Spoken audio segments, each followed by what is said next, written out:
రత్నబాబు గారు ఆ, గీతలు గడ్డి ఎందుకు తింటాయండి? వాటికి వంట రాదు కాబట్టి. హాయ్, మీకు వంట వచ్చా అండి? బాబు ఈ ఇంటికి వెళ్ళాలి. వెళ్ళండి.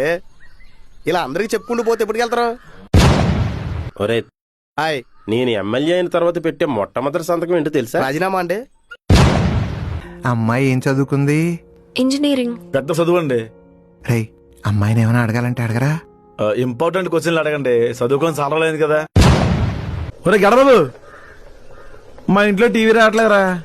తాడుగట్లాగే పల్టీలు కొట్టుకుంటూ గుమ్మం దాకా వచ్చేద్ది.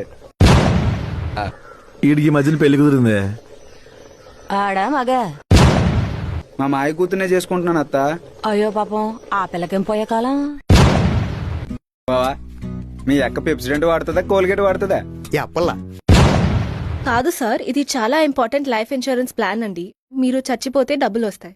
అలాగే అండి, నేను చచ్చిపోగానే ఫోన్ చేస్తాను, వచ్చి డబ్బులు ఇచ్చేయండి. నాకు కూడా ఇలాంటి రాంగ్ కాల్స్ వచ్చినాయి. లాటరీ తగిలిందని ఫోన్ చేశారు. పొరపాటున తగిలింది కాబట్టి సారీ చెప్పమన్నాను. ఇంకోసారి చూసుకోకుండా తగిలితే గోబా చిట్లు పోద్దని డెడ్లీ వార్నింగ్ ఇచ్చాను. మా ఇంట్లో కరెంటు పోయిందిరా. గట్టిగా బతులా అండి, వచ్చేద్ది. ఇందాకే నేను అందంగా ఉన్నాను కూడా చెప్పింది.